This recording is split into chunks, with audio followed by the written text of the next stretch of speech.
Hi guys, அலோன் welcome back to our channel GD Park. இன்றைக்கி நம்ம சேனலில் என்ன வீடியோ பார்க்க போகிறோன்னா த டார்க் ஃபாரஸ்ட். இது ரொம்பவே இன்ட்ரெஸ்டிங்கான ஒரு ஸ்டோரி. அதனால் வீடியோவை கடைசி வரைக்கும் ஸ்கிப் பண்ணாமல் பாருங்கள். ஒரு ஃபேமிலி, அப்பா, அம்மா, ஒரு பொண்ணு, ஒரு பையன்.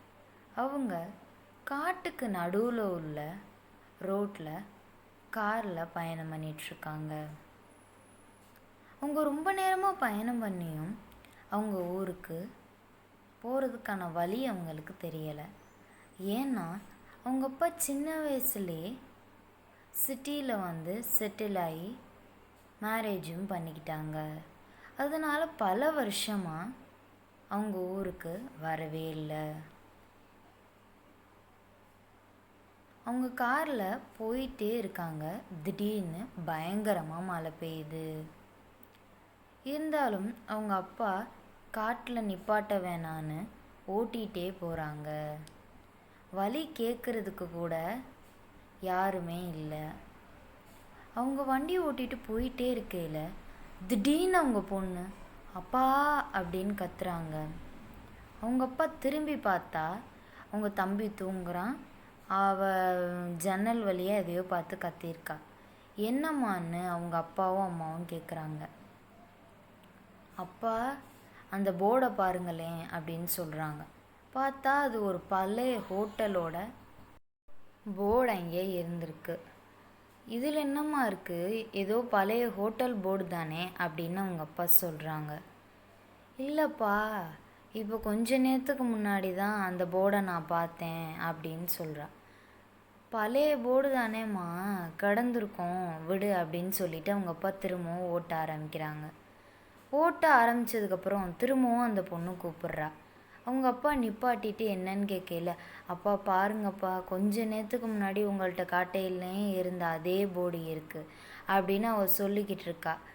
உடனே அவங்க அப்பா, சரி விடுமா, நம்ம ஒரு இடத்துக்குள்ளே தான் சுற்றிக்கிட்டு தெரியிறோம், நமக்கு ரூட்டு தெரியல, இப்போ எங்கேயாவது நம்ம ஒரு இடத்துல தங்கணும் அப்படின்னு யோசித்து சுற்றி முற்றி பார்க்கையில் அந்த காட்டுக்குள்ளே தூரமாக உயரமாக ஒரு வீடு தெரியுது.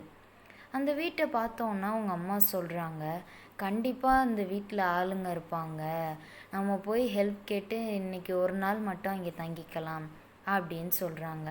சரி, நீங்கள் 2 பேரும் கார்லேயே இருங்க, நானும் உங்கள் அப்பாவும் போய் அந்த வீட்டில் யார் இருக்காங்கன்னு கேட்டுட்டு வரலாமான்னு கேட்டுட்டு வந்துடுறோம் அப்படின்ட்டு அவங்க அம்மா நடந்து போயிட்டே இருக்காங்க.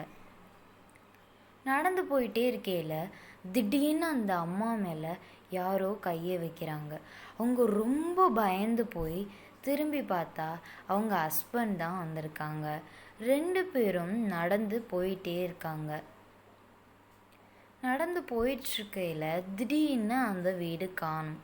அவங்களும் இந்த பக்கமாக தானே அந்த வீடு தெரிஞ்சிச்சுன்னு சுற்றி முற்றி பார்க்குறாங்க. உடனே அவங்க அம்மா மனசுக்குள்ளே ஒரு பயம் வருது. இல்லை, இந்த மாதிரி தெரியாத காட்டுக்குள்ளே நம்ம வந்திருக்கக்கூடாது, வாங்க கார்லேயே போய் இருக்கலாம்னு அவங்க ஹஸ்பண்ட்டை கேட்குறாங்க. அவங்க ஹஸ்பண்ட் சொல்கிறாங்க, சின்ன பிள்ளைத்தனமாக பண்ணாத, இதில் என்ன இருக்குது, வந்த வேலையை முடிச்சுட்டு தான் போகணும், நமக்கு ரூட்டு தெரியலை, இங்கே தான் இருந்துச்சு அந்த வீடு, வா கொஞ்சம் தூரம் நடந்து போனால் அந்த வீடு வந்துடணும்னு சொல்கிறாங்க. உடனே அவளுக்கு மனசுக்குள்ளே ரொம்பவே பயம் வருது. இல்லை, அந்த காட்டுக்குள்ளே ஏதோ ஒரு பிரச்சனை இருக்குது, எனக்கு மனசில் பயம் வருது அப்படின்னு அவங்க சொல்லிகிட்டே இருக்கையில் திடீர்னு என்ன நடந்திருக்கும் அப்படிங்கிறத நம்ம பார்ட் 2ல் பார்க்கலாம். நம்ம வீடியோவை பார்த்த எல்லாரும் நம்ம சேனல் சப்ஸ்கிரைப் பண்ணிடுங்க. அண்ட் தென் நம்ம வீடியோவை ஸ்கிப் பண்ணாமல் பார்த்த எல்லாருக்கும் தேங்க்ஸ் ஃபார் வாட்சிங். நம்ம சேனலில் அப்லோட் பண்ணியிருக்க எல்லா வீடியோஸையும் பார்த்து என்ஜாய் பண்ணுங்கள்.